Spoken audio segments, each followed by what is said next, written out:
The mission is critical and simple.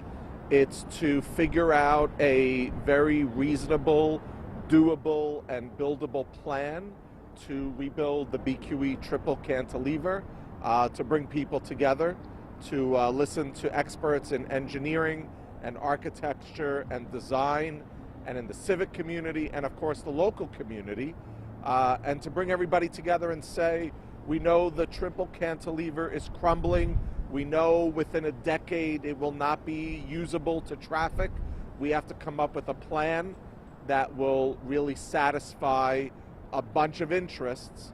But the most important thing that we have to satisfy is understanding what can be built, what is right for the community, and what will do the best benefit for the transportation across the city. Are you just looking at variations of the two existing plans, or are you open to some of the alternatives that have been developed in the community over the last couple of months? So the nice thing about this plan is we are open to everything.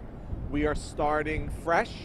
I really commend the mayor, by the way, and Commissioner Trottenberg for convening this group.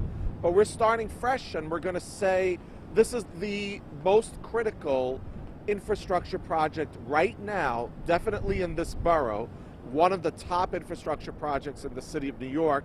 We have to get it right. We have to do it right. We have to plan it right. We have to listen to people, and then we have to come to a consensus and build it.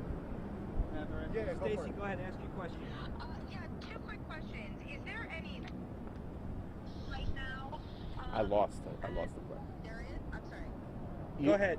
Go ahead. Start over. Is there, are there any sort of like leading plans, like one, like is the MTA's plan kind of like the one that you're trying to find an alternative to, or everything is open at this point?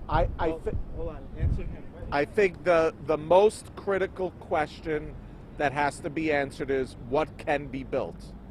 Engineering and design and construction. What can we actually build here? Question number one. What will last generations? And right with that question is what is right for the communities along the stretch of this redevelopment? Will you be looking at specifically? Will you be looking specifically at the potential congestion pricing impact that reduces traffic load and may let us get away with 4 lanes, 5 lanes? Is that part of the scope? I think the great thing is we are looking at everything. And we know that there is congestion pricing starting in about a year and a half. I think we will take that into account. But I think the mayor has convened some incredible experts from across the city, from this community, from different walks of life, and we'll figure it out. But everything is on the table, and that's a great thing. Stacy, go ahead. Go ahead, Stacy. My other question was, is this task force, kind of like how Governor Cuomo brought in the engineers to the L train and then they came up with an alternative, is this kind of along those lines to bring in outsiders and try to come up with ideas that will be less disruptive? Well, I think the plan is to bring together a panel of experts to look at, obviously we're going to look at what people have proposed already, and then we're going to look at what other ideas come up. So I just think it's an opportunity to hit the refresh button and to really start looking at the next steps. Yes, sir.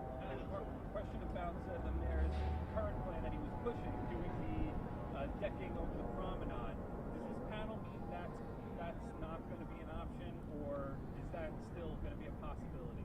Well, look, I think the fact that the mayor and Commissioner Trottenberg put together such a great panel of individuals says to all of us that they are open and listening and ready to work with stakeholders to come up with the best plan for this redevelopment. And one more question on that about everything being on the table. There's even some talk of not even having a BQE. What do you make of that notion and even studying it as an option? I think anyone who's ever driven on the BQE wishes we didn't have a BQE, but the reality is we need a way to move cars and trucks and connect the Verrazano Bridge to the Triborough Bridge, to get people on the Manhattan and Brooklyn Bridge. I think the last thing people want is all of this traffic to be on Henry Street and Clinton Street and Hicks Street. So I think there's going to be some form of a BQE, but we'll figure out what's best in rebuilding. Some of the people that in the neighborhood are not happy about whatever construction is going to happen. How is that going to impact the promenade itself? We don't know. I mean, I think it's too soon to tell. I think we're gonna, construction will happen. As we know, the lifespan of this roadway is a few years away from ending. So I think construction will happen. The question is, how do we mitigate the construction, the time? How do we get it done quicker with community input and with less damage as possible? Will that mean removing the promenade itself over the? I don't know that anyone has really figured out what the final plan is going to be. That's why kind of we're here, the group that the mayor put together, and I'm fortunate to chair. It's going to help the city figure out what's the best route here to take.